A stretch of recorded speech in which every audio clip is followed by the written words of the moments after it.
महाराज जी, शुक्रताल गंगा स्नान मेले में फिर जो है बोर्ड लगे हुए हैं जगह जगह पे, उसमें साफ साफ लिखा हुआ है कि पूजा पाठ का सामान विशेष समुदाय के लोग बेचेंगे तो उनको बाहर कर दिया जाएगा और जुर्माना भी होगा। क्या पूरा मामला? देखिए, ये तो आप लोग भी जानते हैं और इस्लाम मजहब के लोग भी जानते हैं कि इस्लाम मजहब में मूर्ति पूजा करना सबसे बड़ा हराम कहा गया है। और जब मूर्ति पूजा करना हराम है उनके अनुसार, तो हमारे सनातन धर्म की पूजा पाठ का सामान बेचने का उनको अधिकार नहीं है। तो इसलिए मैं कहना चाहूँगा कि कोई भी मुसलमान वहाँ पर पूजा पाठ का सामान न बेचें, और यदि वहाँ पर कोई पूजा पाठ का सामान बेचेगा तो उसको मेले से बाहर कर दिया जाएगा।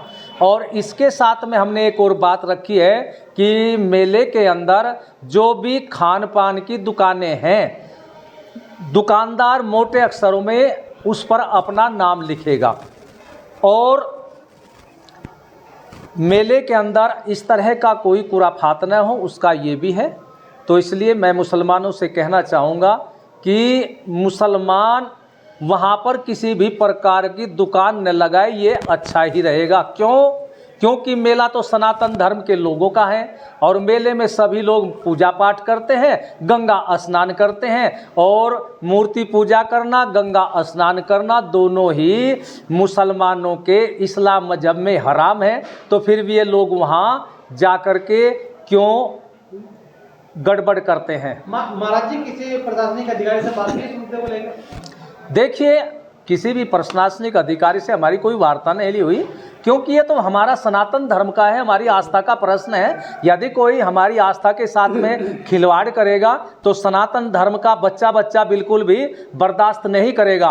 और कुछ बातें ऐसी होती हैं कि शासन के द्वारा होती है, लेकिन कुछ विषय ऐसा होता है कि जो धार्मिक भावना को मानने वाले हैं, वह उनकी भावना से जुड़ा हुआ विषय होता है। तो उस विषय की चिंता, उस विषय का कार्य करना उस ही लोगों का कार्य है। इसलिए ये हमारी धार्मिक भावना का विषय है, ये हमें ही करना है। और हम किसी भी कीमत पर वहाँ मुसलमानों के द्वारा पूजा पाठ का सामान बेचने नहीं देंगे। आपके द्वारा क्या कोई टीम गठित की गई है इसको वॉच करने के लिए? देखिए, हमने 500 नौजवानों की एक टीम गठित की है जो मेले के चारों कोनों में सब जगह इस तरह की निगरानी रखेंगे। और यदि कोई इस तरह का बेचता हुआ पाया तो उसको आराम से मेले से बाहर कर दिया जाएगा। ऐतिहासिक मेला है, लंबे समय से लगता आ रहा है। क्या लगता है कि इस तरह जो है विशेष समुदाय के लोग दुकान में लगाते हैं, कोई और भी वहाँ किसी तरह का कोई संकेत ऐसा लगता है कि जो कुछ सांप्रदायिकता फैल सकती है? देखिए, इसके कारण से भाई उनकी आस्था तो है नहीं, लेकिन वो वहाँ जाते हैं, उससे लव जिहाद को भी बढ़ावा मिलता है। और वहाँ पर चोरी का भी बहुत कार्य होता है, किसी की जेब कट जाती है। तो ये इस तरह के होते हैं, इस तरह के कार्य से जो सनातन धर्म के लोग हैं, आस्था वाले हैं, वे तो अपनी पूजा करने जाते हैं, वो गलत काम करने नहीं जाते। तो इसलिए हमें ये सारे बातें देख करके हमने आवाज़ उठाई है। ठीक है।